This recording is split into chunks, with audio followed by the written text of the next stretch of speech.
Hey, how's it going? Mike Marin here. And first of all, thanks so much for checking out this training. So, what I want to do today is share with you the training that Dan and I did, where we break down a live sales call that I did in my agency, which resulted in a $3,500 a month closed pre sold lead gen. So, this is part of my process, which I taught in the 3-part video series that I did with Dan. If you have not checked that out, message me on Facebook Messenger and I can get you access to that free training. But really, this is part of the process that I used in my agency, where we send out a cold email. Someone gets that cold email. They book a calendar appointment with myself or a salesperson on my team, and then we do a 2-part close. So we do an audit call, which there's a recording of that live audit call in the 3-part video series, and then we do a closing call. So this right here is another example of that closing call. And I wanted to give you this because you could read all the sales books and in fact, that's what I did. I read the most popular sales books. I took sales training courses. But for me, human beings, we are mimicking creatures. And nothing will improve your sales ability, nothing will improve my sales ability more than listening to someone actually close a deal. Listening to a recording where they have a real prospect, they're getting real objections, and hearing what that is. Because I had to go to great lengths to do that by taking jobs in the industry and all that sort of stuff. So I want to shortcut that for you and just give you an example of really what I wanted. And I was like, let me hear you close a deal. So that's what I'm going to give you. And then not only that, it's myself and Dan breaking this call down. So you get to hear a live closing call. It's about 45 minutes where it's a live call and it results in a $3,500 a month deal, credit card in hand. Obviously, I've edited out the credit card numbers and stuff like that, but the whole call is there for you. So without further ado, we'll take it over to the call.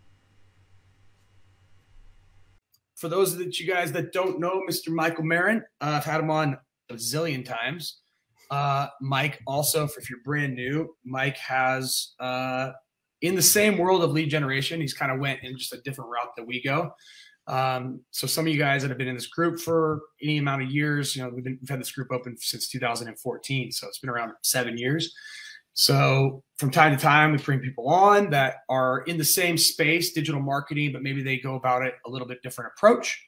So Mike's approach is quite a bit different than what I've done and what I train in JK, but sometimes people, it's the right time, the right place. And so for them to hear about it and maybe tack it on as another thing to their business. I think you've ran like two other like little 6-week kind of boot camps or whatnot. I know you just opened me up, and this might be the last one for a while for you. But what I wanted to do is bring them on again. We did this a little while back with a different recording, and people seem to love it. So asked Mike to get another one of his calls, but I want you to kind of explain just really briefly the process of how you got this person on the phone, kind of like, especially if someone's new, because your process of how you got your appointments, of them reaching out to you, is still a very viable process that I know people in here are utilizing for their own stuff, whether they do Facebook ads like you do, or they do, or just running the JK process and using it as, so what, like, essentially what I'm big on is marketing first approach, right? I think of Peter Drucker's definition, one of the best business gurus. He says the purpose of marketing is to make sales superfluous. And in layman's terms, that's to make sales like non-existent, right? So the marketing does all the heavy lifting and all the selling for you before you actually get onto the phone with them.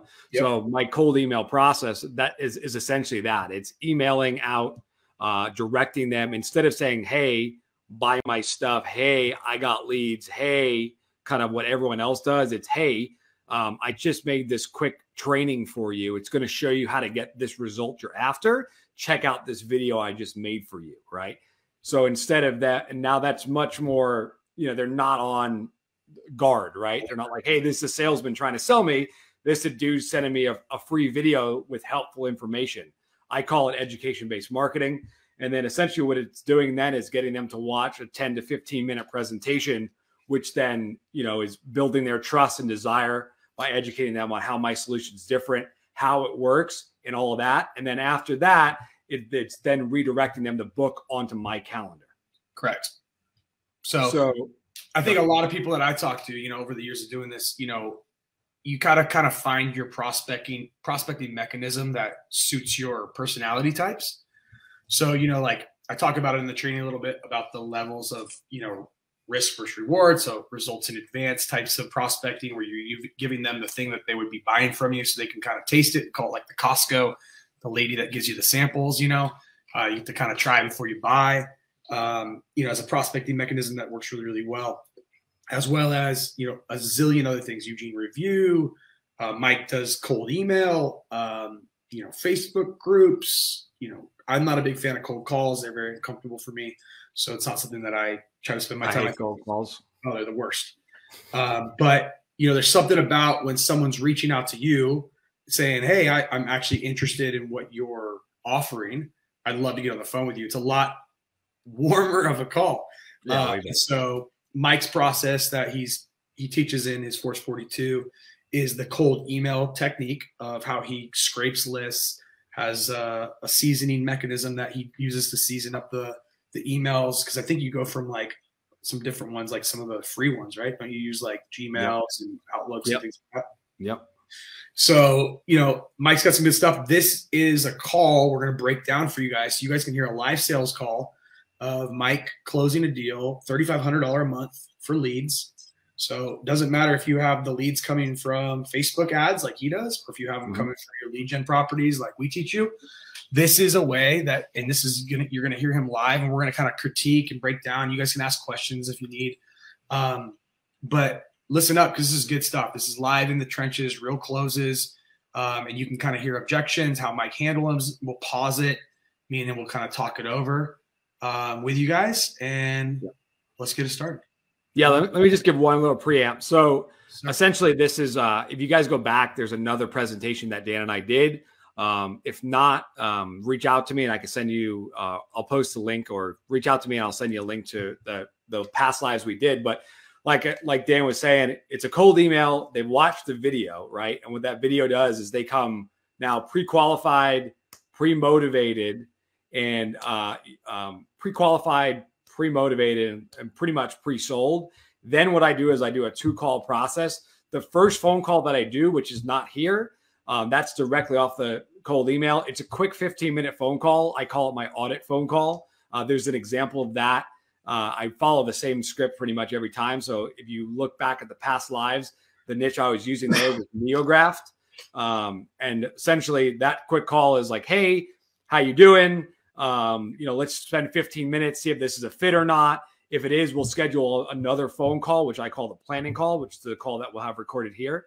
But essentially I say, hey, let's spend 15 minutes, see if there's a fit. If it's not a fit, totally cool. If it is, what we'll do is we'll schedule a more in-depth call where I can kind of plan out the results that I can deliver for you. Does that sound fair? Right. And then from that call, I'm just really asking them, like, you know, what's their average client value? What's their goal? What are they doing now? Where do they want to go? Right. Basic sales stuff 101. Where are they at now? What's their problem? Where do they want to go to? And then if I think it's a fit, I say, hey, man, I think it's a fit. And then I give a little blurb about my business. And then I schedule this second phone call. In between the second phone call, I send them more information, more proof. And then this is what you're going to hear now is this second phone call. So they got a code. This is I'm not giving away the niche this time. So the niche, all the details are blurred out. But with this particular phone call, they saw a cold email.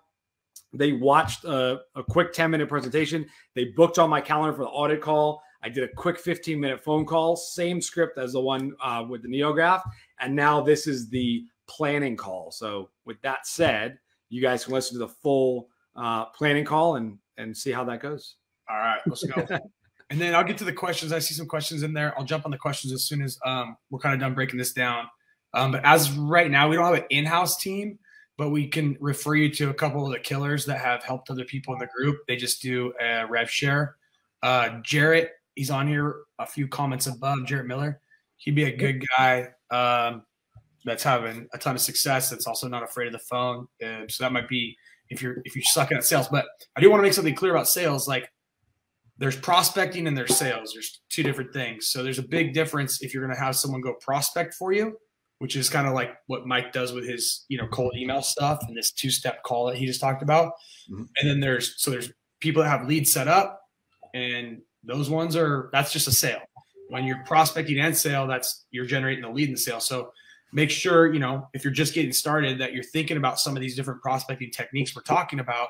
If you do need to get someone like a salesperson, like good salespeople generally hate prospecting. It's just, they don't like it. They want to just go in there, wham, bam, thank you, ma'am. And they want to do what they do, use their gift of gab. Where prospecting, marketing, that type of stuff, that could be done more behind the scenes. And then your job is really just to fill your calendar. So if you look at like how JK does it, like how we generate our own leads, we have a lot of different sources, mainly SEO. We set all the appointments on a calendar for the people that are hired to do sales for us. So, make sure you're clear, like on if you're going to work with someone else, that you understand like what their role truly is. If it's just going in and knocking them down for you, that's one commission rate. And if it's doing both, then it's probably a little bit more. And a lot of the people obviously in the group that are great at sales, they kind of stay focused on their main business because they get 100% of it if they have to do the prospecting as well. But with that being said, there's several great people in the group that we can give you referrals to. Let's get this party started, huh?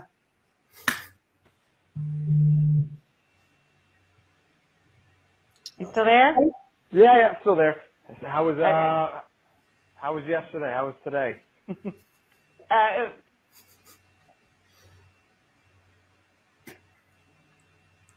Would you blur out a little bit, Mike? Yeah, I blurred this out. Okay, well that's good. That's good. Well, perfect. I mean, that's good news then. That is handled. That is over, yeah. Yeah, so we had a chance to look at your business. We're super excited. We looked at the area you are. So I mean, the population is definitely there. There's 8 other practices, and none of them are really like amazing as far as what they're doing is on social media advertising. So we feel very confident in going there and getting the same results that we're getting for some of our other best clients around the country. We think we could do the same for you. So yeah, I have my whole team on it. We actually built up the campaign, started working on it already. So let me lay out on this call now exactly kind of what we can do for you, how it works, and how it's going to look. Is that cool? Okay. Okay, great. So so Dan, you want to pause that right there? So little thing that I'm doing there, which I love to do, is a little commitment and consistency. So I want to tell them that like this is almost a done deal. Like I've been working on your campaign last night. So they're like, they're like, well, what did I get into? So it's kind of like, that's what I'm going for there. I'm also establishing that, hey, I've gotten you have to tailor that to what you're doing currently. But I'm essentially want to tailor like, hey, I've got results. I'm getting these results. I looked at your business, right? I looked at your rankings. I looked at the other areas, and I think I can help you. And then boom, now we're into it. So yeah, I think too, like just kind of speaking on that, there's something to your confidence of basically kind of stating, you're almost like you're leading it, scripting it in a sense of what the next moves are. You've already started the next moves. So that I know from, at least from my point of view, being busy, running businesses and things like that, one of the things I cannot stand is when I'm interested in buying something, and then to get me up and going, it's this freaking like lengthy thing. Like, oh yeah, once you pay, then we start going. Like I remember paying this one firm like $7,500 a month for Facebook stuff, but the first like 20 days, they just kept giving me stuff that I needed to be building for them. So it was so frustrating. And I'm like, I didn't pay to do all this damn work for you. So like right off the bat for me, that instills some confidence. Like these guys are on the ball. They're already working on it, meaning it's already probably almost ready to rip, and they just got to turn this sucker on. And like as a business owner, especially depending on where this person's at, as far as if they're behind the 8 ball because of, the 2020, 2021 PS or whatever it is, like it just makes me, you're already leading me. Like I'm like already kind of committed to you. Yeah. So it's a really good tactic, and you see him doing it very early in the call. So he's setting these hooks in. So I think it's a really good thing to put a note in there. One thing too, you kind of like frame the call. So it's like, I'm going to tell you how the program works. I don't know the exact words you said, but how it all rolls out. and then you ask them like, is that okay with you? Does that sound good? Yep. You know, but I usually like to add one extra little thing at that statement, which is, you know, hey, at the end of this call, if it's something you'd like to be doing, are you able to move forward today? I like to try to get them even thinking like, I'm not getting on another call with you. You know, it's like, and usually say yes, because they haven't heard anything yet. Sometimes, guys, this is something to kind of talk about right at the very beginning of the call. If you take an approach like this, where people are scheduling a call with you in advance, and they're coming on your turf, I think it's an important that you guys are scripted to a certain extent, but not robotic. So in the very beginning of the call, like I always have my same openers. So it's like, it's not necessarily a script, but it's a basic framework of like, hey, this is what we're going to do on the call. Here's how it's going to look. At the end of the call, if everything makes sense to you, you know, is it something that you're able to move forward today? Or do we need to have anyone else on the phone? You know, like just kind of all parties present, make sure that they're framed up, that we're not going to be doing a whole bunch more of these calls. So anyway, keep on. Like it's go ahead. No, go. We never really got super clear on what the goal is. You said any raise to what you're doing now, because you're doing 1 to 2 patients a month is good. And I thought a little more about it since, you know, getting off the phone with you last night. It kind of, I don't know, I probably wasn't expecting that question or what.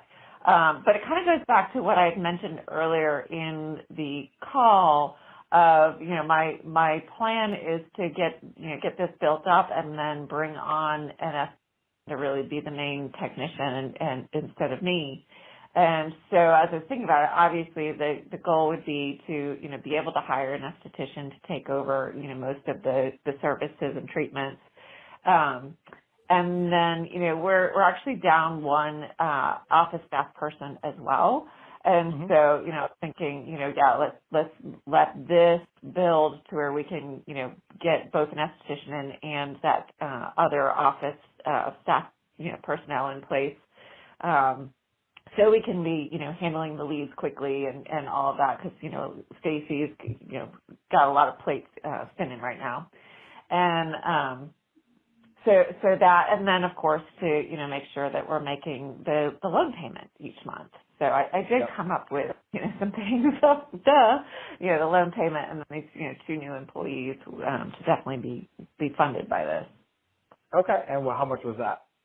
How many? I did not.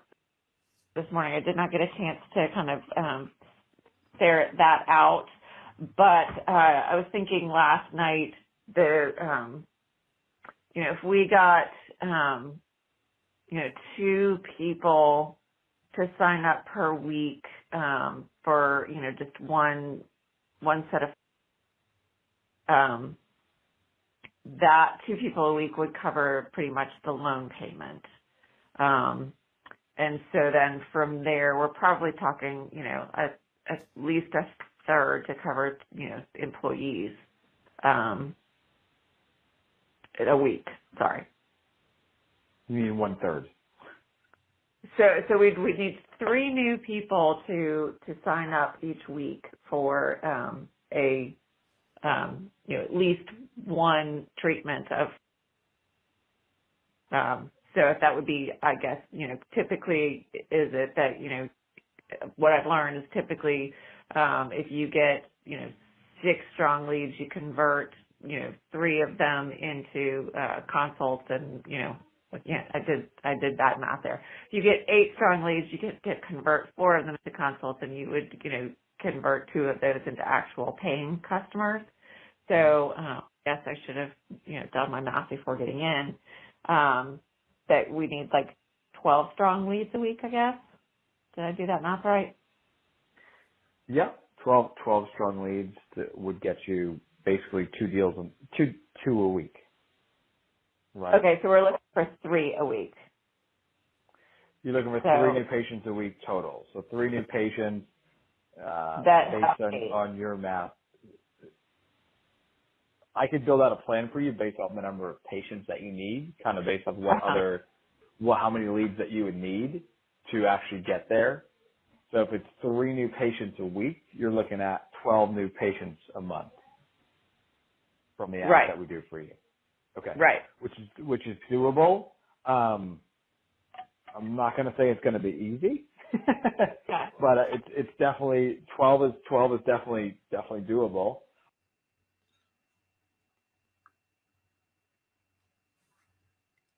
Can't hear you, Dan. You're muted. One thing I was going to say was, in sales, most people are afraid to do exactly what you just did there, which is when someone said, everyone always sells puppy dogs, rainbows, and unicorn shit. It's like, everything's going to be fantastic. Yes, of course it's going to work. And it's just like, they just keep saying yes to stuff and they overpromise. And I think there's a value to actually doing the opposite because it's such a pattern interrupt in the form of a sale. So one of the things that I always like doing was asking them why they would, like, if I'm able to get you the number that you need, like, tell me a few reasons, like, in your current setup, why you may fail.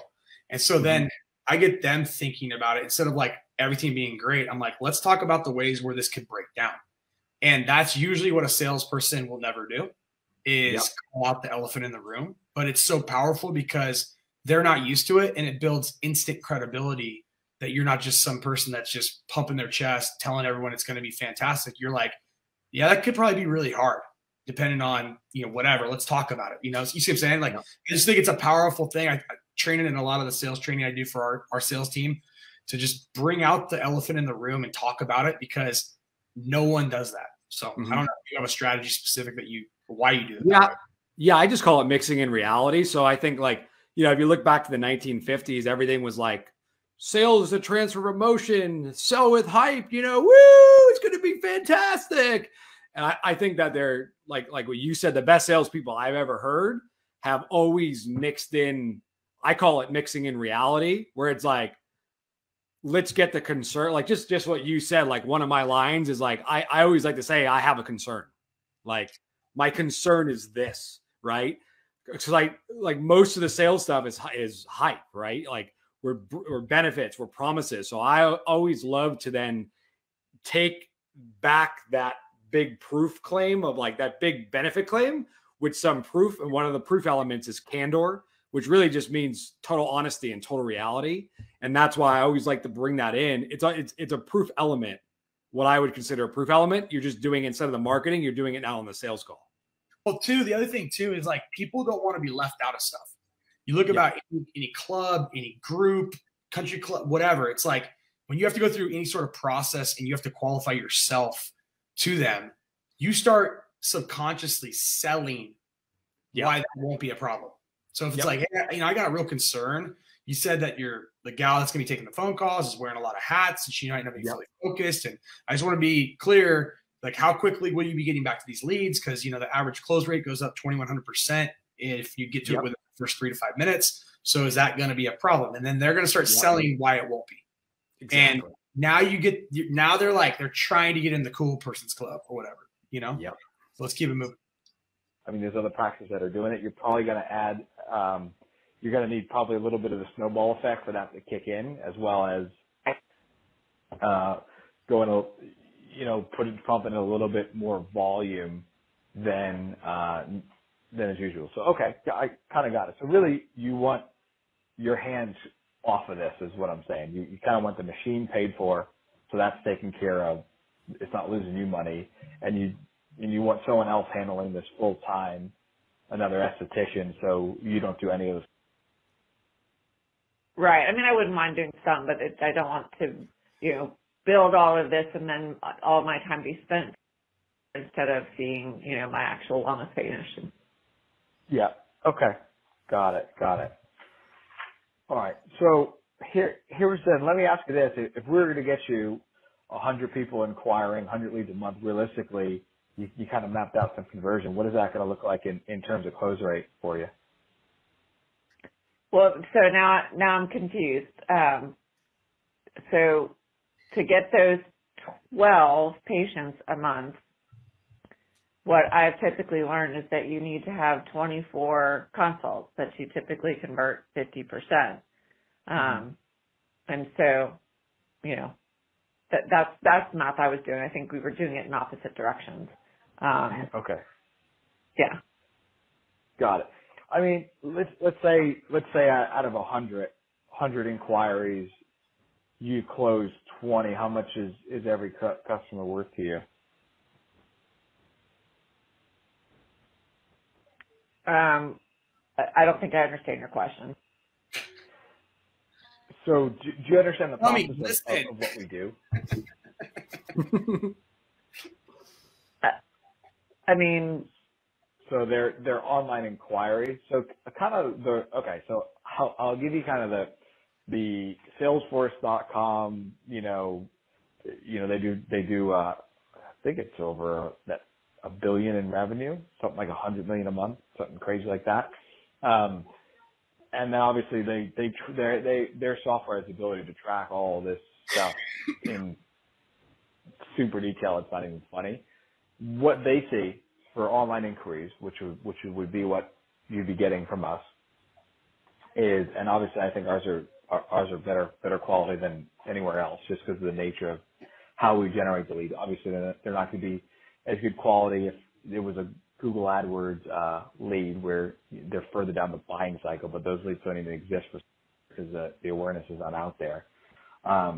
What you're looking at really is they say average conversion is out of 100 inquiries, 100 real inquiries is 5-10%.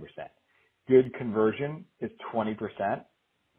30 and above, 30 to 80% is godlike, and 1 to 3% is like poor conversion. That could be done with not even a human being speaking to them, right?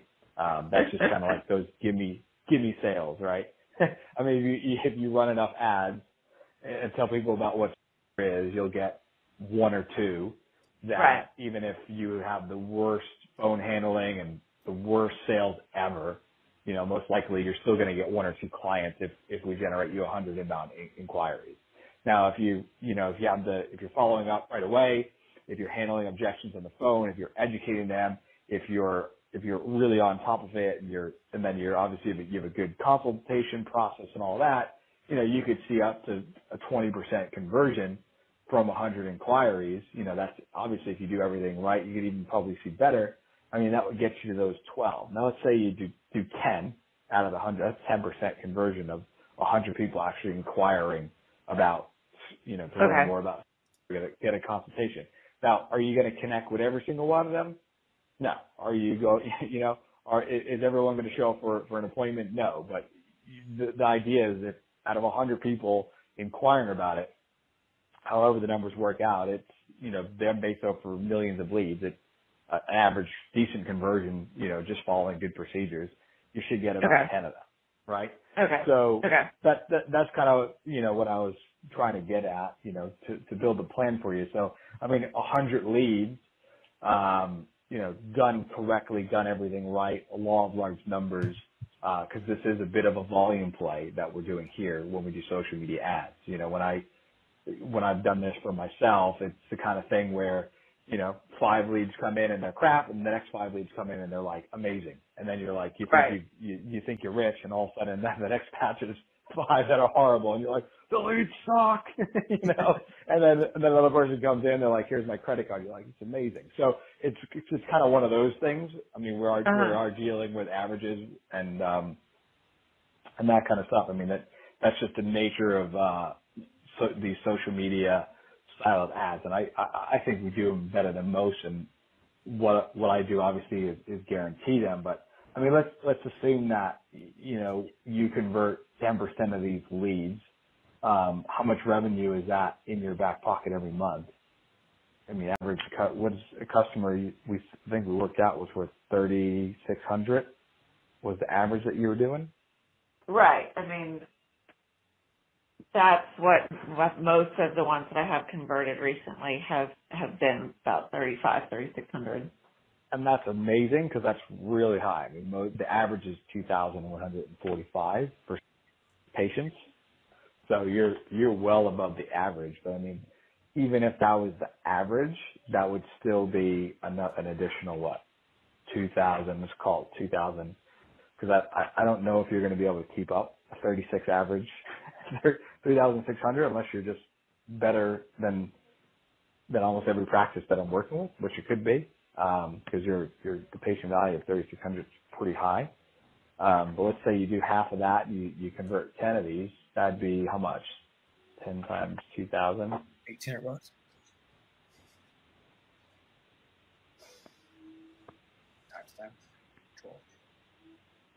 I'm sorry, I thought you were doing the math. Or would you ask me to do the math? Yeah, I should do the math. I could do Sorry. it. That's okay. I thought you were talking out loud as you were doing it. So say what you did again, the 36. It'd be 10 and then, at 3,600, 10 times 3,600. What was that? Oh, well, that's that's relatively easy math there. I think it's good that you're keeping her engaged, which is something because she wasn't paying attention. She's screwing off on freaking a bill that she's writing right now. So if you can't look them in the face, you got to make sure that you're asking the right questions and making sure that they're engaging, because specifically on Money Math, when you're selling leads, it's so important that you guys have this stuff. Obviously, you know it, that you can do it quickly in your head. So obviously the number 10 or 100 is a really easy way to do mathematics, right? It's because it's easy to provide. And then the average client value, which seems like you already knew from the industry, which I want to talk about briefly as well. Guys, you should never be getting on a call with a business owner in an industry or a niche that you have not researched. So a couple ways you can research this. Go over to Facebook groups, LinkedIn groups, Quora groups, right? Go on to Amazon, read the reviews of the best-selling book on what people are saying that they learned, what they didn't learn, why they liked it, right? Compile this information. We have research papers too that you can grab that we've done, 2-page research papers, I believe, that have not only like the industry, the type of person that generally works in the industry, the type of mentality, their college educated, all those different things. But you got to come into these calls as knowledgeable as possible. A lot of the times when I do sales calls, I go and do probably 20 minutes of research right before the call that I can be very in tune with statistics. And I might even have them up on my screen so I can refer to them on these conversations. Like knowing that the average client from all your other practices you worked with was, what was it, like $2,400? Yeah, 2,400. Yeah. So I think that's super important. So usually the way these calls go down, if you listen to the other one and the other niche that I actually gave away, like they do the math. I want them to do the math, but with this particular call, this is why scripts are great, but you also need to know how to go off script. She just was not playing along and she didn't understand it. And that's when I have the stats of knowing what Salesforce.com is over, they track every single lead. So I know that off the back of my head. So I could sound like an expert. I could educate her on, what good conversion is, what bad conversion is, all that stuff. And then I also knew the industry and I knew the average client value in the industry. So I'm able to say things like that just build me up. Like, hey, you said your average deal size is 36. The industry average is 22,154. So you're above that. And what I like to do is also do the math down to be like, hey, if you, let's say you don't keep those above industry standards, even if we hit below that, you're still going to be making all this money, right? Like my line there was like, if we got 10, how much would that be in your back pocket every month, right? It's a very tangible thing. How much money is in your back pocket? Right. So one thing too, I was going to say at the beginning, I think I just lost my train of thought when we were first getting started. One thing too, in the beginning of these calls, we're only, we're 10 minutes in or so. You may get hit the very, very, very, very beginning of the call or if you're doing a call or even a sit down with in-person sit down, not as often there. People aren't quite as bold when they have to look you in the eyes, but over the phone or whatnot, you might get someone that just rather starts asking you your price. And so I think it's an important thing to talk about, because if you're not prepared for that, it does catch you off and you could burn through a really good appointment if you don't know how to handle that. Yep. So I'm a big believer that you never hide your price. You're never afraid of your price. You never run for your price. Your price is your price because you're worth it. You're worth every last penny of it, right?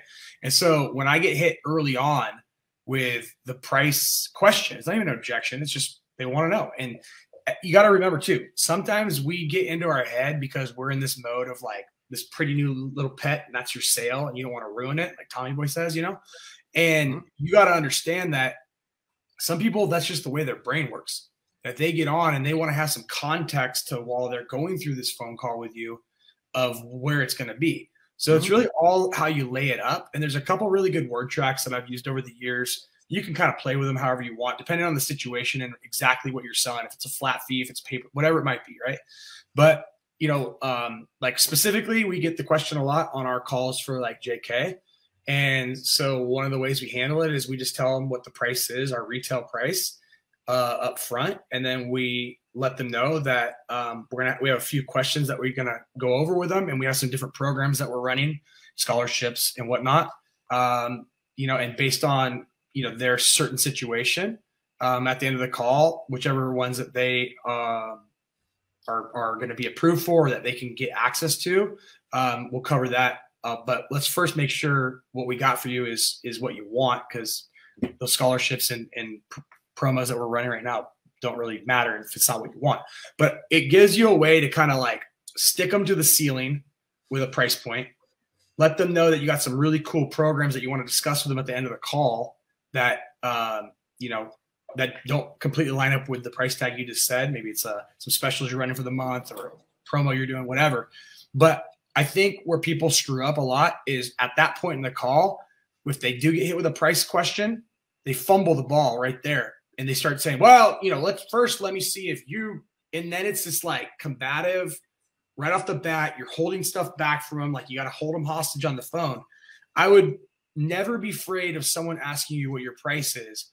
I would only be afraid if you've not prepared an answer or response that's in your head every single time and it flows off your tongue like butter. Because when you fire right back at what it is, but they'll also give them some mystery behind it, meaning, hey, we got a couple cool programs and scholarships and some stuff going on this month. I'd love to share it with you. I'm going to ask you a few questions and let's go from there. You just keep rolling with it. You just boom, but you never run from your price. So I want to bring that up because it does come up probably 10, 15% of the time in calls when you're not, when you're sitting down with someone. Anything you do on that differently? So I have a word track where it's like, hey, let's first see if I can help you. And I roll over it really quick. If they ask a second time, that's when I'm like, I try to ignore it the first time really quick with a word track. Like, hey, let's like, 100% get to that. Let's first build out a plan to see how many leads you get. Yeah. How many leads. So it's like, it's really quick. I roll through it. However, if they say a second time, they're like, no, like, I just want to know what's the price? That's when I give them, I never hide from the price. That's when I'm like, hey, it's usually between $3,000 to $10,000. Let's first see how many, what level of service you need, what leads that you get, like something like that. And again, I roll through it really quick and then get into it. So if they need an exact price, I'm like, dude, let's figure out how many leads you like. It does get a bit combative, but I'm like, let's walk you through how many leads you get. But I always give them the ballpark because I don't want to be like, oh, I'm hiding my price from you, Sure. I think so ranging in this product, because you do have a range based on, because you sell by the lead, right? Yeah.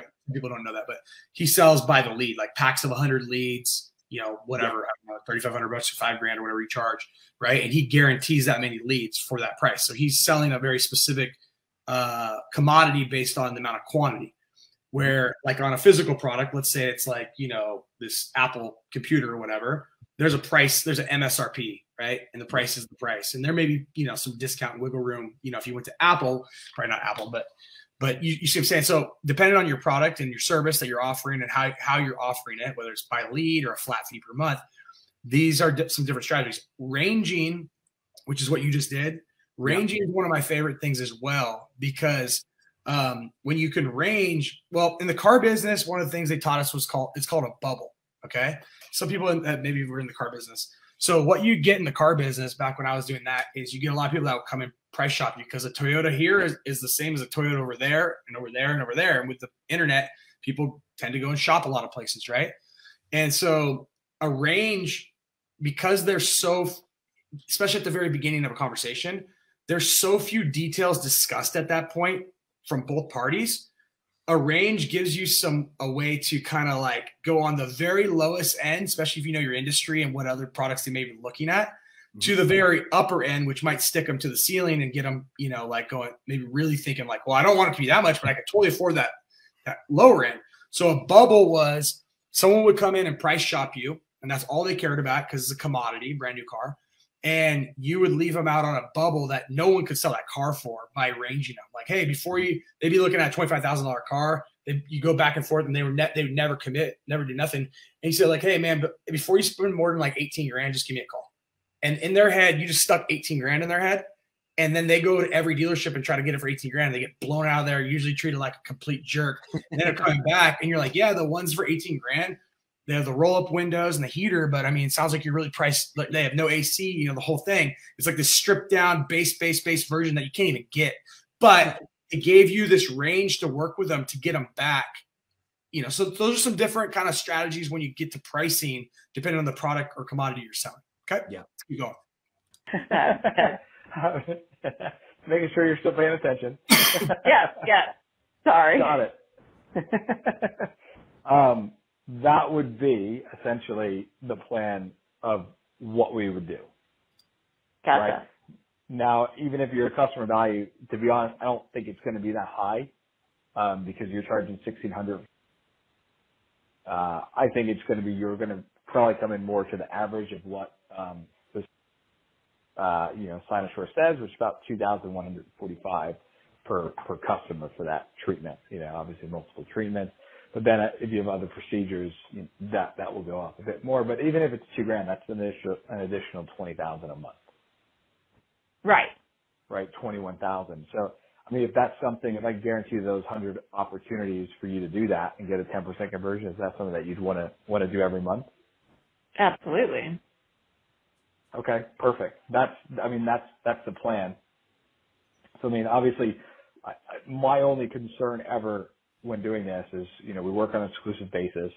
There's 8 other practices in your location. It's how do I know that you're going to be the one, you're going to be the location that's actually going to follow through and do this and call the leads? Because I do work with practices that say they're going to call the leads, and then we mystery shop it and they don't get back for 3 days.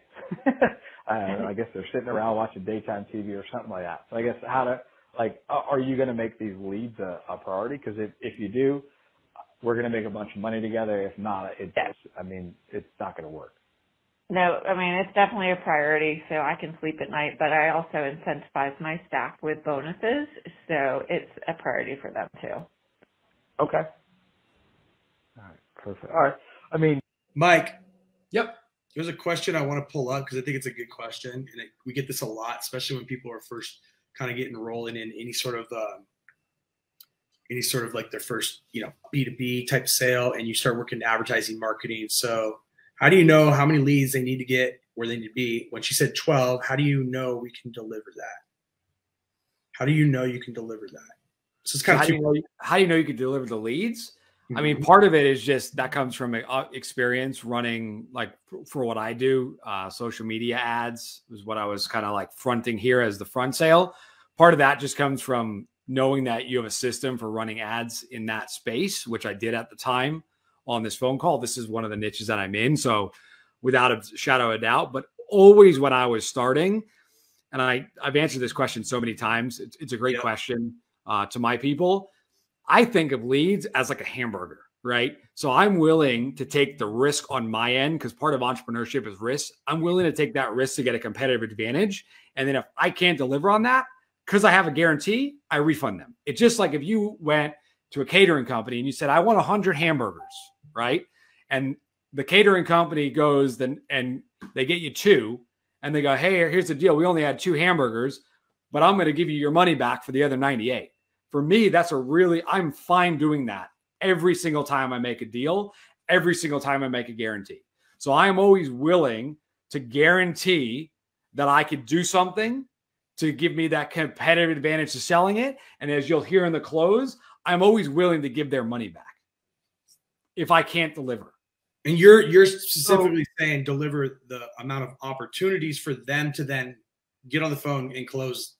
You're delivering I'm delivering opportunities. Yeah, I know, but I want to make sure everyone knows this because they said when she said 12, how do we know that we can deliver that? Well, we're not delivering 12. He's delivering 100 because her closing ratio, based on his industry statistics, is about 10%. That's what the number is, right? 20% if you're doing that's through all. Yeah. Right. Yep. So she's saying 100 at 10% is going to get you about 10. But it sounds like you're doing better than that. Like from your systems that you got in place and incentives and bonuses. So you got to remember that when the advertising salesman comes to the door to sell you television or a billboard, there's literally no guarantees other than that your television ad will run between these times and these times, this many times. That's what you're buying.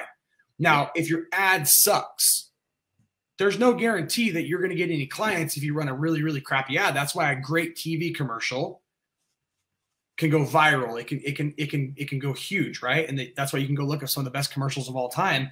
And there's something to a great commercial and something to a crappy commercial. There's something to a great billboard, something to a crappy one. And that's what conversion comes down to. So obviously, the more we do this, go ahead. Yeah, and like the big thing is like when you guys are selling leads, like the best analogy is you are the gym, right? They still need to go and lift the weights in that gym. You're providing the opportunity for them to build the body. They need to build it. Like people get this idea that the leads is what makes the sale, and it's not. It's like when you see like the car business, right? When they run radio and TV ads, if they had no salespeople at the car lot, how many cars would they sell just based off of those TV and radio ads? I'm guessing not as many as they would if you have very well trained salespeople in the car business, right? So it's not the radio, the BMW radio ad that is making that conversion. It's one piece to give the sales guys the opportunities. Too many times, even with the people that I'm helping coaching, we put the whole onus on us to actually make the deal happen when you cannot guarantee their performance. You cannot control them. You are literally generating a lead for them, which is highly valuable, but also the value depends on who handles it. And I tell this story a lot. When I first got into, I had a coaching business a long, long time ago, and I used to run products on the Warrior Forum, and I had wound up selling, 10,000 copies at $7. It was like a little information product. And I at the time, my coaches and mentor were like, you have to sell something for more money. So I tried to sell, my coaching program for $2,000 to show them how I was, selling leads on the front end, doing copywriting, all this stuff. I got on the phone with them and I couldn't close a barn door. I couldn't close any of them. In my head, I go, these leads are horrible. They're all broken. They don't have any money. So I was like, but then part of me was also like, I need to get better at sales. So I fly myself to a seminar in Las Vegas. So I go to Las Vegas, right? And I'm there at this seminar, and this cocky guy comes in. He's in a sweatsuit, shows up late. Anyway, we get to talking, and I didn't trust him at all. So what wound up happening was he goes, I got a new program. I'll take a shot at your leads. So we did a Google Hangout together. I sent them my leads, which I thought were horrible. I'm like, these leads have no money at all. Anyway, he takes these phone calls, and I'm so worried that he's going to screw me over. I'm listening in on the other end. He takes the same leads that are worthless to me, and it was like 25,000 in a day, selling them into his program. And that was Dan, who I'm telling this story about.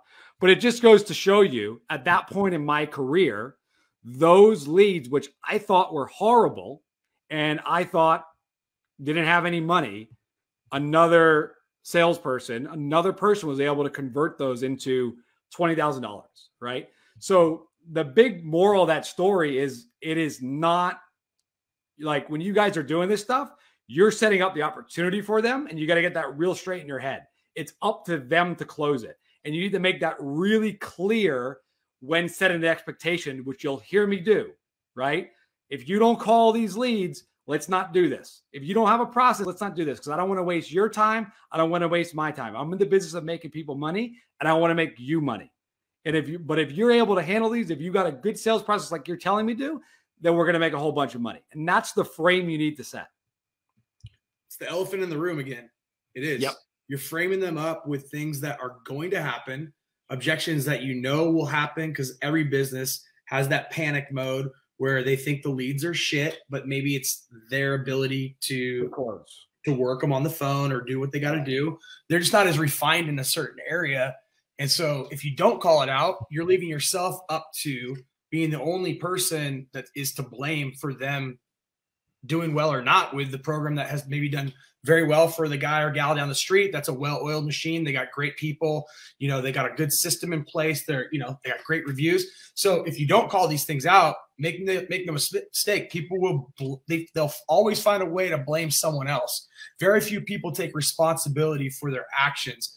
Listen, we got 7,000 people. I'd be lying to you if I said that every person comes out of JSA is successful. They don't. Many people never even finish the program. Many people do it and they don't do anything with it. Many people, so there's a million different reasons, but the information's all the same. It's the same coaching, but then you see, 6 and 7 figure earners that started at the exact same time as them. So it does come down to the person who's receiving your leads or your information or whatever. And if you don't call it out, it's not going to hurt you to call it out, because it opens the conversation for even at a later date. If they ever did forget about you calling it out, you can say, hey, remember when I asked you about that on the phone, said this was a big concern of mine? What have we done to fix it like we talked about on that initial call? Or has anything been done? Do I need to help? Do I need to jump in and help you with anything I can? So it gives you a frame. It also kind of keeps you honest to not overselling stuff, and it'll make you more human with them, where they know you're not just, this slick, whatever snake oil salesperson. All right, let's keep going. Yep. Based off of that, I think it's a great fit. So let me tell you about the service. So the multi-channel blended approach, like covered in all the videos, we place our own ads. That I've been doing this for the past 8 years. We'd use Facebook, Instagram, Twitter, Google Display Network. Twitter and Google Display Network will come later on when we do retargeting, which is we follow those ads around.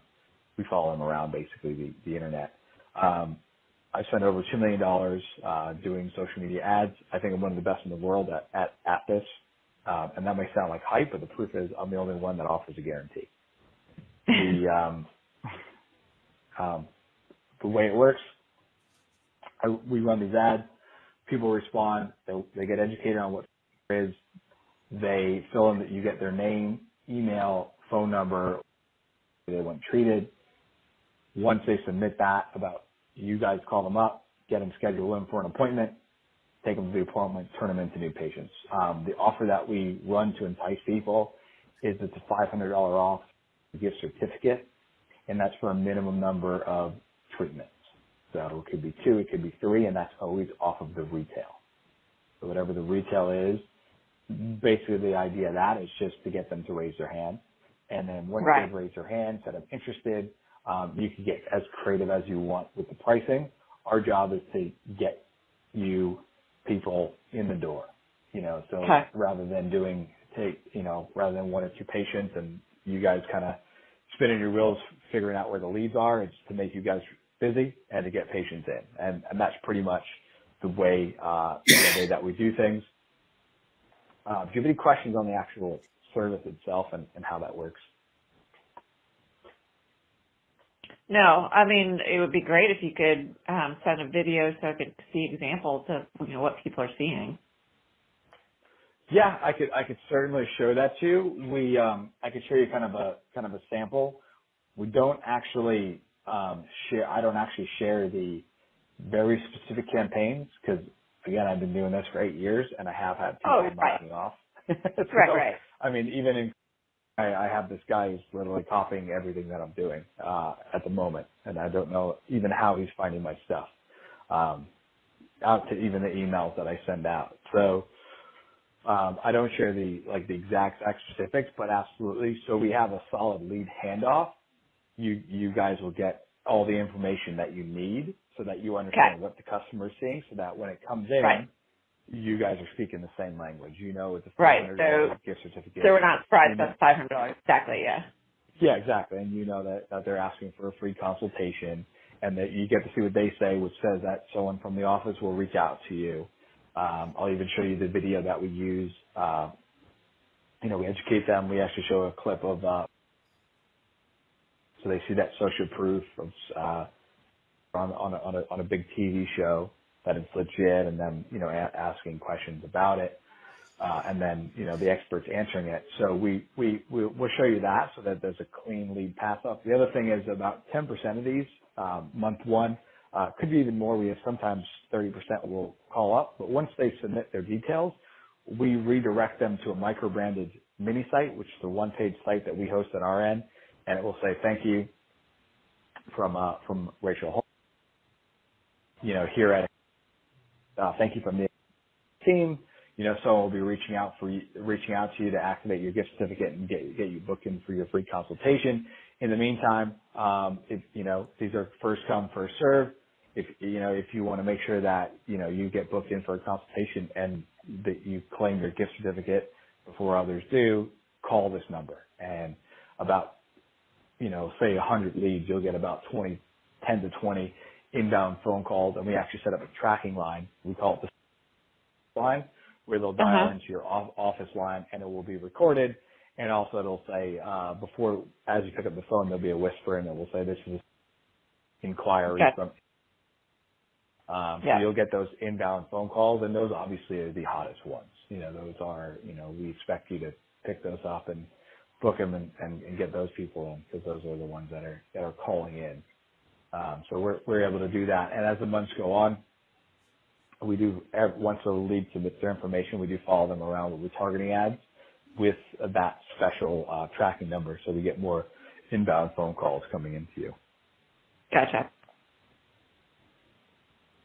And I also sent you a video before you. I saw it. Okay, yeah, that shows you the back end of the system. Yeah. A couple of the other clients that we're working for, how the leads come in.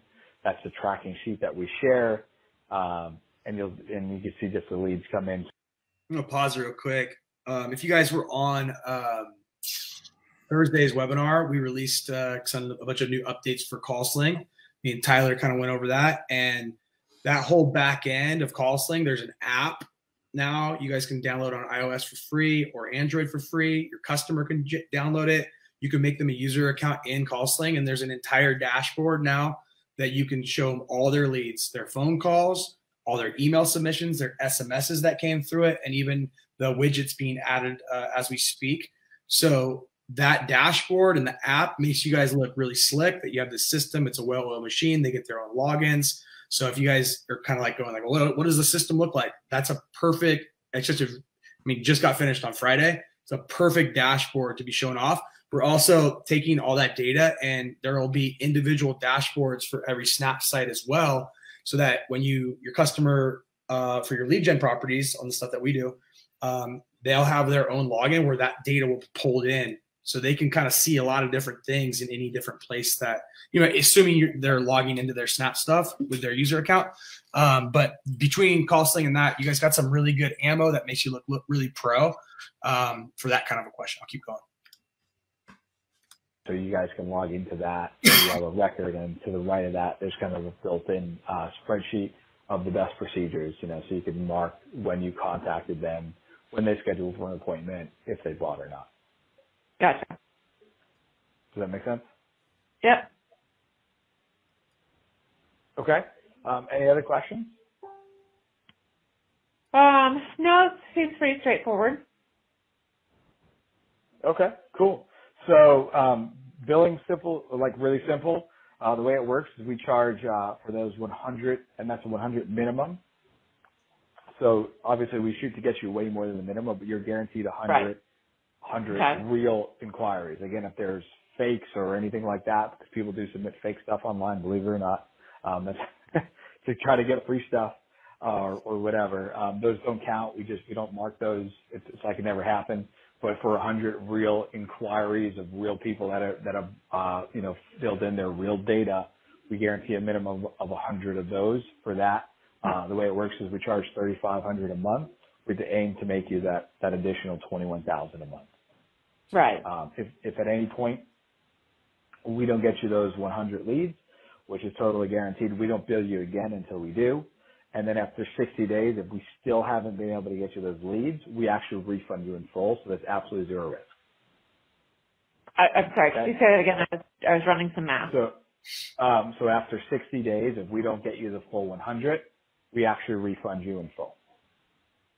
Okay, but Mike, talk about that a little bit, because I know some people haven't seen our 13 Elements of Proof video where we talk about just the things that make people buy. There's these, well, there's 11 to 13, depending on how you want to add up how many we talked about, but your guarantee, like guarantees, how you're doing it, is interesting. So like, you know, with, I think a lot of people, when they get into the mode of their first entrepreneurial journey, a guarantee is like this. It's tough because they see the money come in and then they're like, they don't want to let it go because it's to work in, but obviously you're not delivering on your end. The one thing that you did promise to them, you know, like getting her the actual opportunities.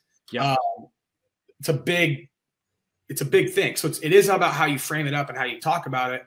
But I don't know what you want, why you added it or how you felt that like that did for your sales. I mean, the guarantees are huge. Anytime you can, I try to add a guarantee to pretty much everything I sell, especially if you're if an agency and type environment. I never sell without a guarantee. So it's one of the major proof elements.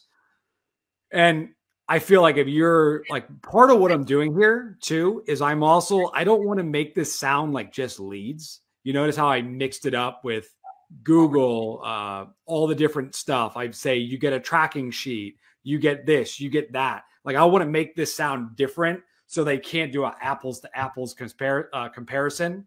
I want it to be apples to oranges. So that's a big thing.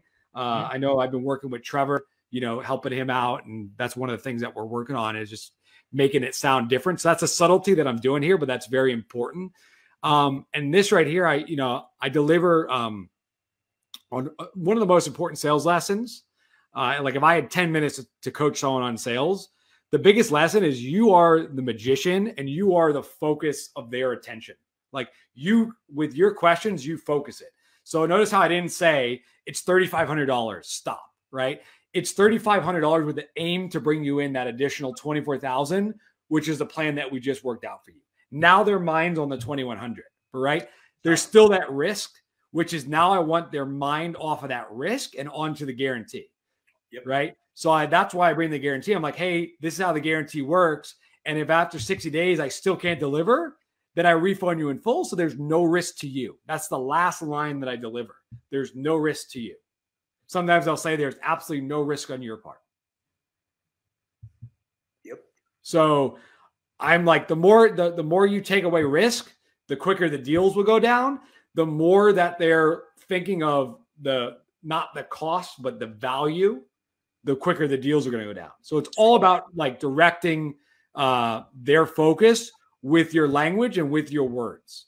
So you want to be, and like if you go back and listen to this call over again, you'll see I'm doing it throughout. Like I'm the controller of the frame. I set the agenda. I'm the expert. I'm telling them how the call is going down. I'm directing their focus. And that's what a good salesperson does.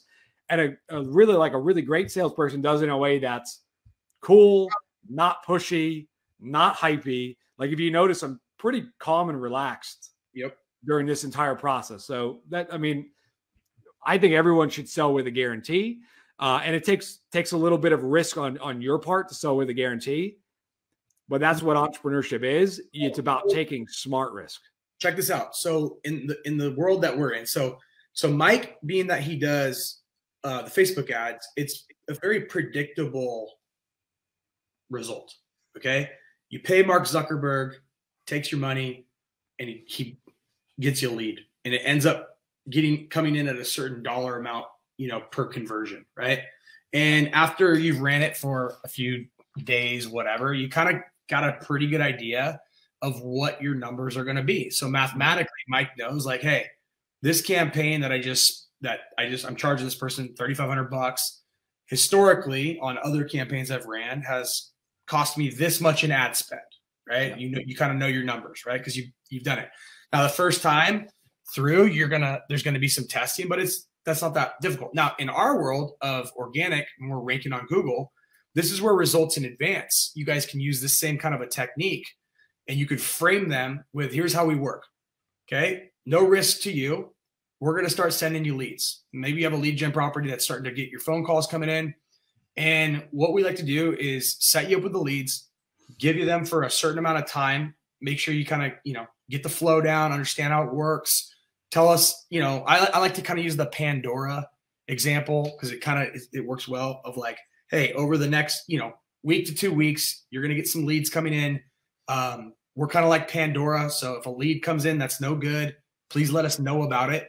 We have a lead system too, by the way, in the back of CallSling, where you can, if you're doing it, selling them by the lead, whether that's through email submission or phone, you can actually give them a credit back if they get a shitty lead.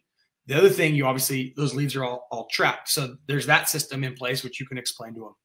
Okay. But results in advance, what you can do is frame them up, say, this is how we work. We'd like to get you some opportunities coming in, get you some phone calls coming in, hear back from you. Just like Pandora, if you don't like the song, you put a thumbs down. We try to get you better leads in. People are going to ask me, how do you do that? And the answer is, you just listen to them, maybe change up some copy. Maybe the coupon wasn't the right coupon, whatever it might be. You can make some tweaks, and you're going to, that feedback's good. Then what you want to do is say, listen, after we've made you some money, then I'm going to come back to the table with you, and we're going to talk about how we can work this out where it's mutually beneficial for the two of us.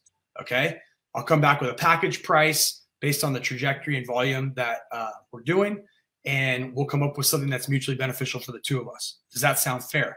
So then all you're doing is you're going to then start giving them your leads, and you frame them to say, like, once you make some money is when we're going to talk turkey, because you always want to be the bill that helps them pay their other bills, which is exactly who we are, right? We don't want to be an expense. We want to be an asset to their business. We want to be the bill that helps them pay their bills. And you say that to them. Hey, we become the bill that pays your bills. So until you make money, I don't deserve to make money. Okay. But once you make money, I'm going to be on the phone with you right after that, and we're going to set up a deal. Does that sound fair to you? Well, I don't have a budget. I don't think that. Did you just hear what I said? Once you make money, then the money you make, I'm going to take it, and you're going to pay for this so you can make more of it. Right. And you're framing them up to let them know that once that happens. And how are you going to know?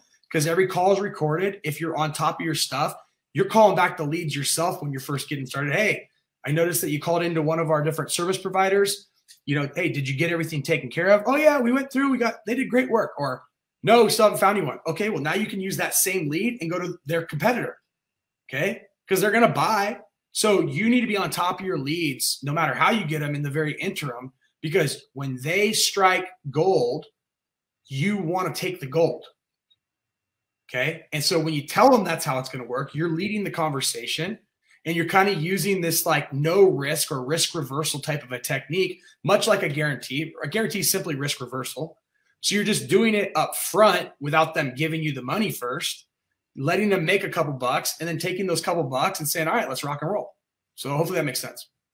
I'm going to get to some of the other questions when we get to the end there. Mike, what did you say? Yeah, go ahead. This is perfect. Go ahead. What did you say before that about the billing cycle? So it's 30-day, it's month to month. If we don't get you the 100 leads in the billing cycle pauses. So let's say it's been 30 days and we've generated you 80. Usually you'd be set for another month's payment. That actually pauses until we get you the full 100. Does that make sense? Right. Yeah. So that's that. We do have another option, which, if you, we have two packages. So that's for 100, for 60, which is another option to start. That's $2,500 a month. So which of those work better for you? As I said, I'm doing math, so hold on. Okay. Me and math, I'm not a big fan of math. So for 60, you said that was $2,500. Mm-hmm.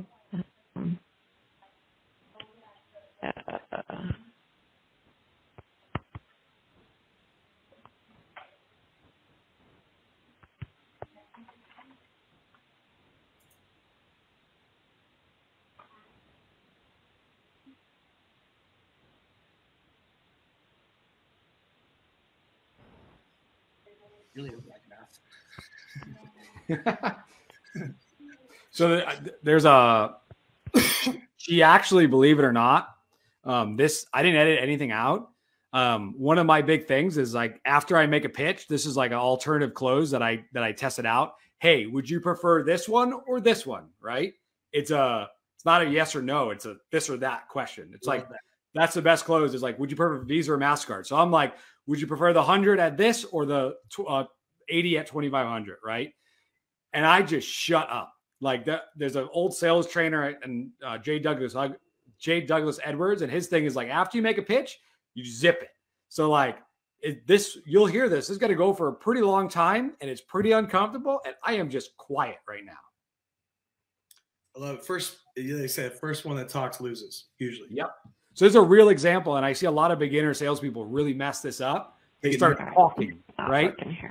So she's just going, and I'm just quiet now. So you like, come on. And this is what really does happen in sales calls. Mm-hmm.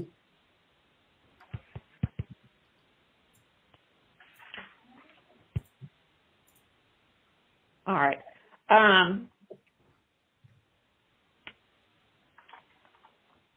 I think the better investment is to do the 100 leads. Okay, I agree. To get them for a bit cheaper. Sorry about this.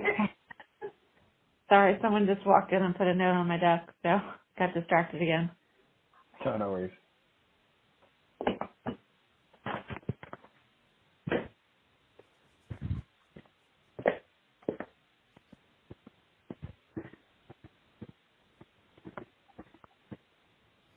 So you're going to say, hey, Rachel, I just sent you over the agreement, so you can take a look at that as well.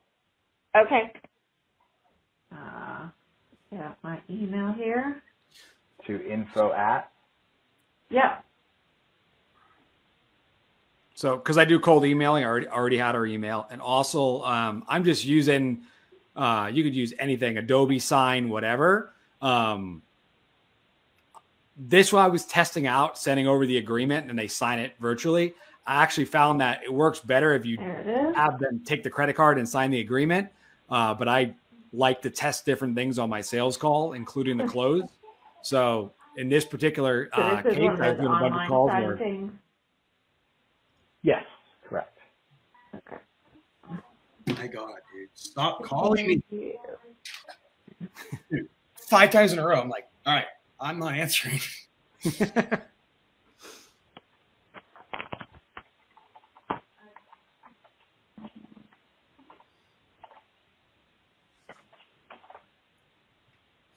So now I've sent her over the agreement through DocuSign. It's a very simple agreement, just lays out exactly. Again, after testing this out, I stopped doing the agreements. I just took the credit card right away. But you'll see that she'll go, hey, I filled out the agreement, and then you'll see me take the credit card, and then that's it. So if you, we'll just let it run until the credit card comes in. But I also wanted to just not cut this out for you guys to show you that these exchanges do happen at the end of the phone calls. And the best thing to do here is just to be quiet. Sorry. Had to go tell Tori to call them for me. Hang on. She's in. Is she like even talking right now? No. Oh, she's so this is like she's literally just quiet. So that like Sarah's actually saying the pause is golden, but also a bit terrifying when just starting out in sales. Yeah. Hello. It's uncomfortable for sure. Yep. And that's like I'm literally just sitting there in this, like she's got the agreement. She said she's going to do it. And I'm just sitting there quiet.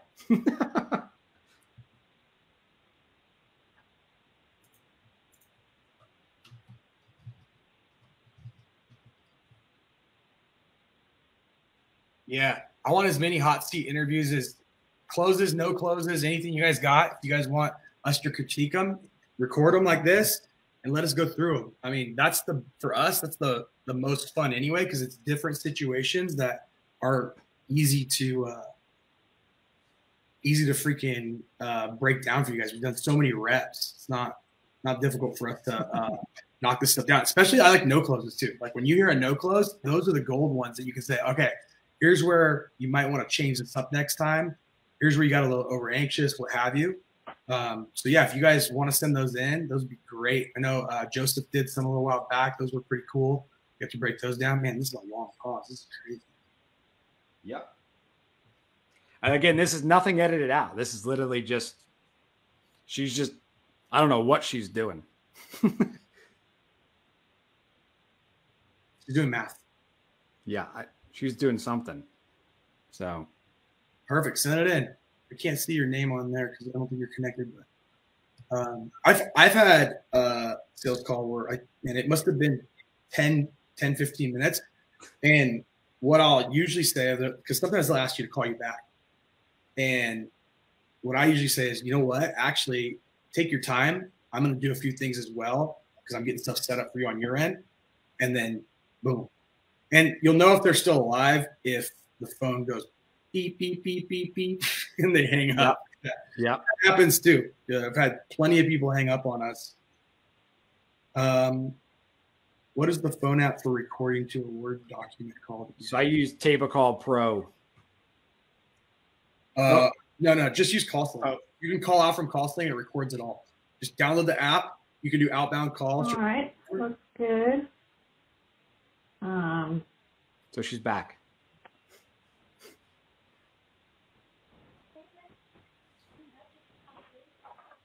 The campaign timetable, I see that, 3 business days to build the program. So we're talking about getting it started like middle of next week. So we can have it done by Monday. Okay. Okay. Don't want to take away from your. No worries.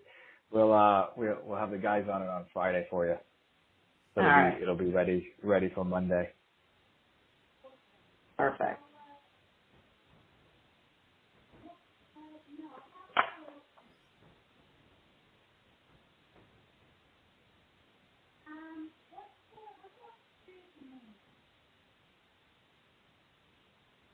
The wheels are turning. Oh yeah. Usually a good sign though when there's this much thought in a call. It's less about getting hung up on. Usually the people are going to hang up on you. They've shown all the warning signs up until that point. So, and when they hang up on you, just never stop calling them back. Yeah, I think this is a good example because calls like this do happen, and I see a lot of people they can't handle the silence. Like you use that silence to your advantage to close. Yep.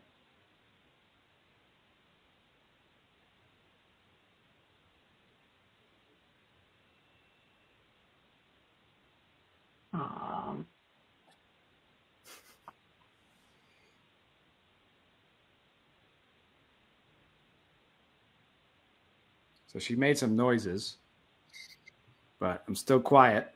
Oh, and guys, if you want to send me in your recordings, you can just private message me on Facebook. You can just download the MP3 and just send it to me, and then I can take it from there. Or if it's a video, you can just upload it to YouTube, and I can rip it. It's too big. All right. So was there going to be a place in this form to put in the credit card information? Yeah, so we'll take the card over the phone and process it now. Okay. I thought it was going to be on here somewhere. All righty.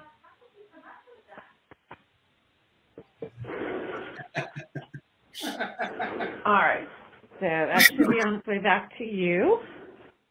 Okay, perfect.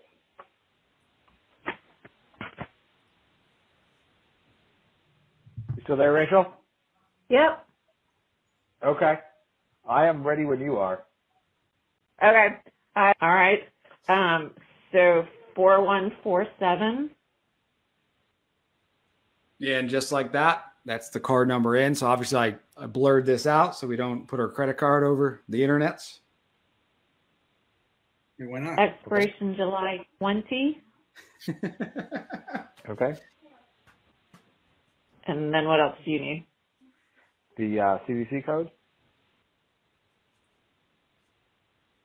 And the name on the card, is that just Rachel? Yes. Anything else? It's 4147. Let me just read it back, make sure I got it right. Mike, is there any other stuff on here that you close on or that you need to touch on? No, that's pretty much it. I actually cut this off after this because I just take the card. It's kind of boring. Take the card, process it, and then basically set up what I call my kickoff call. Yeah. So we could skip that just because there's no need for it. But that's pretty much it. That's a closing call. If you want to pause it, I did. That's a closing call from start. This is someone that 48 hours before didn't know who I was. Got a cold email from me, watched a 10-minute video, booked on my calendar. I had a quick 15-minute call with her the previous day, lined up this call, sent her one video in between, which showed the back end of the system and some proof of other results I was getting. And there you heard it. That was a 35-minute phone call, building out the plan, pitching 100 leads for $3,500 in this particular niche. It cost me about $10 to get a lead. And I'm selling them for $35. So the profit on that's, $2,500. And that's every single month is the profit. So not bad. And then everything that I do, every client that I bring on, I then bolt on the actual lead gen. Very important to start to get the SEO leads in for them and with a property that you own. So that's kind of the second part of my process, which is now, either upselling it or just simply taking that $2,500 profit. You got a client, you take a little bit of that profit, 500. That's what you use for your backlinks. Like I'm getting a lot of questions about backlinks. Backlinks are easy. You buy them, right? When you got that money from them, you take their money and then you build the lead gen property that you control for them and you follow the JK process. And that's how you pre-sell a lead gen. So there you have it. That is the entire sales call from start to finish. And that is, again, part of that process that I went over in the 3-part video series, which again, if it might be on this page, if not, be sure to check that out because that'll give you kind of the whole framework of how you take someone from not knowing who you are to sending out an email for free, a cold email, getting them booked on your calendar, and then running a simple sales process that results in a $3,000 to $5,000 a month sale. So if you enjoyed that, if you would like more of that, if you would like to possibly work with me as I help you, and this is all part of my help-based selling system, by the way. So if you would like to learn that help-based selling system and kind of the mechanics behind it, the thinking behind it, the frames behind it, that is something that I teach in the 6-week workshop that I run. It's something that I run from time to time inside of the JK program. And if you would like more information on that, there could be one going on right now. We do sell out. It is very limited. But if you are interested in that, go ahead, shoot me a message on Facebook Messenger. You could do that by going to www.facebook.com/real Mike Marin. Again, that is facebook.com/REALMIKEMARIN. Just send me a friend request and then shoot me a message saying, hey, I'm interested in the 6-week workshop. I'm interested in Force 42, and we'll have a quick chat, and I'll get you over the details if we're running a class at the current time. So with that said, I really enjoyed making that training for you. I hope you got a lot out of it. Like I said in the very beginning, what took me to the next level in sales was hearing people actually close deals. Like, what does it actually sound like? And again, that was someone that I had not known, 48 hours prior. They got a cold email, they responded, and that resulted in a $3,500 a month deal. So, like I said, this is Mike Marin. I really enjoyed making this for you, and I hope to be talking to you soon.